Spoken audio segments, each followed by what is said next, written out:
Let's talk about the MS lumbar puncture procedure and the do's and the don'ts. The fact is that the combination of the lumbar puncture and the MRI are the golden standard to determine whether you are living with MS or not. However, the lumbar puncture results will only show up for 85 to 90% of all people that live with MS. So it doesn't always show up, even though you may live with MS in your body. I'm DeTracey, and I'm the founder of Women Thriving with MS. And what we do is we help guide women to go from surviving with MS to striving with MS to thriving with MS. And we do it through our online programs, coaching, online courses, membership, and so much more. You're here at the Women Thriving with MS channel. And if you haven't already, be sure to subscribe, hit that button so you can be notified and get other videos just like this. So let's dive in. I'm going to talk to you today about my experience with the lumbar puncture, and I'm also going to discuss the do's and the don'ts. So stick around at the end because those are so important. If you're going to have a lumbar puncture, you know someone else that lives with MS that's going to have a lumbar puncture, you need to know about those do's and don'ts. I was diagnosed over 11 years ago. What happened for me was I was on a speaking tour. And when I came back from that tour, my left lip was drooping. I couldn't write with my hand and my foot was dropping. And I went to emergency and they fast-tracked me through, gave me a CT scan. And then the next morning, a neurologist came in, a very nice neurologist. And she said to me, "Jen, you've got inflammation of the brain. We need to get it down as soon as possible. But first, we're going to do an MRI." And I'm like, okay, sure. So they did an MRI and it came back riddled, my brain riddled with lesions. So they thought check mark.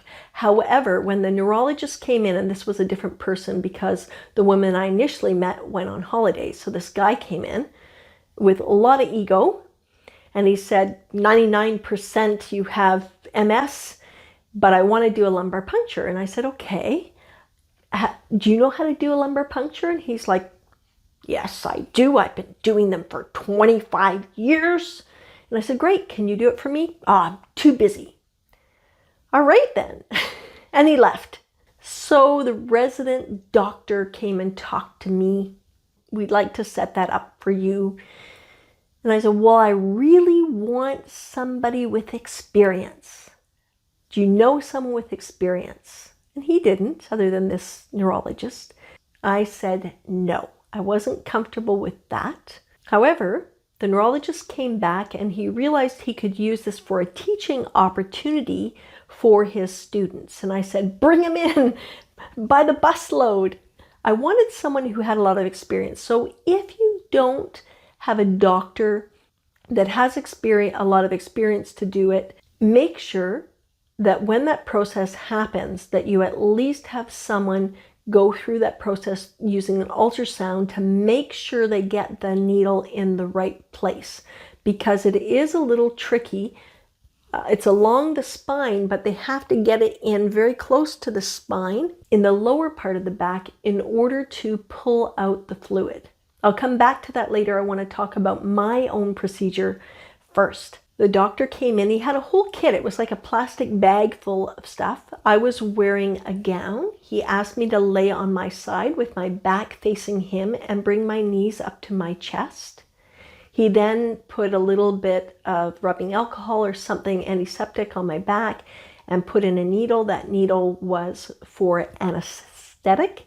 It's very important to have anesthetic before you have a lumbar puncture. I felt the needle going in for the anesthetic. Then my back was okay. And then when the needle went in for the lumbar puncture, which is a needle that is like a little tube because they have to suck out the liquid. They're sucking out between 1 and 2 tablespoons of spinal fluid. When that one went in, I couldn't feel it, but I was aware it was happening.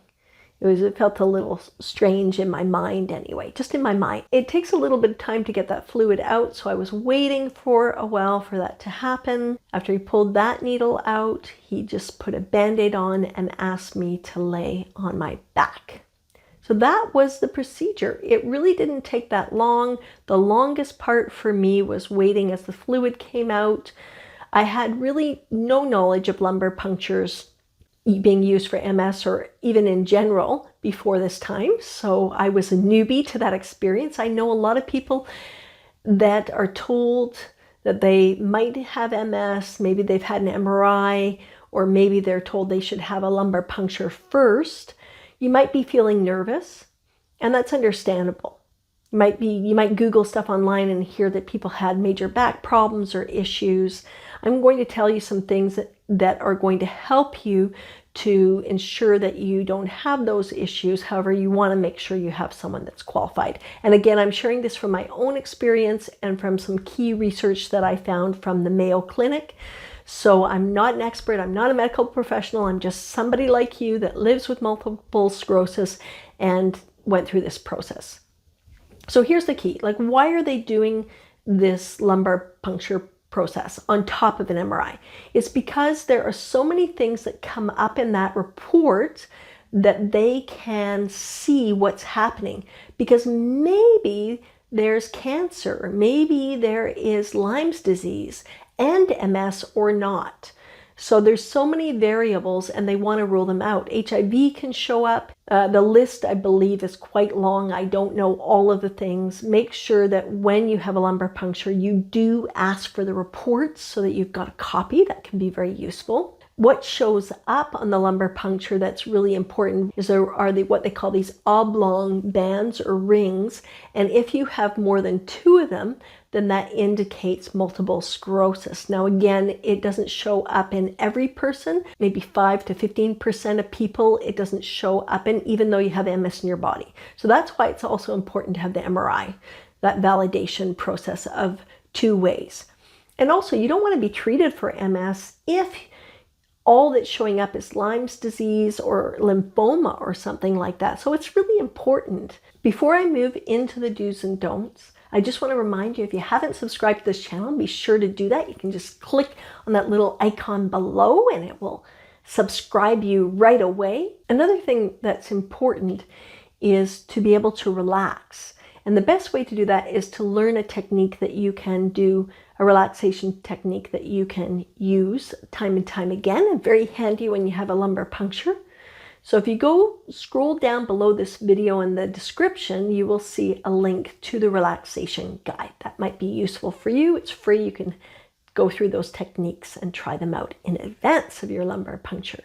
Let's talk about the do's and don'ts. And for that, I have a sheet with all of them.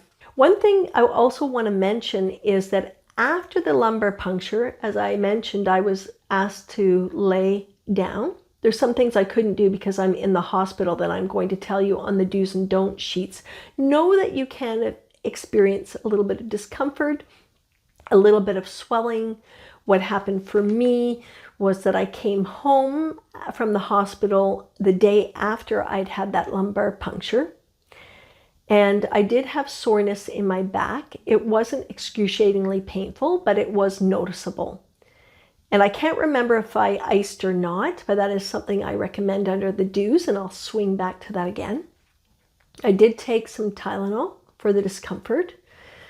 The other aspect of it is that it did stay with me, the discomfort, at a low level for a couple months, but then it disappeared. So if that happens to you, do not panic or freak out.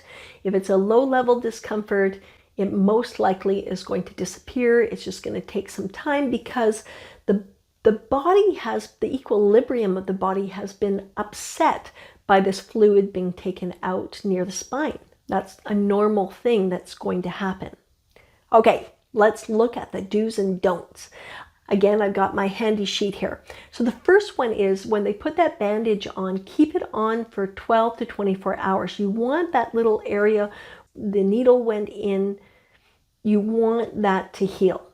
So leave it where it is. You want to avoid doing any strenuous activities ideally for a week. You don't want to drive for 24 hours.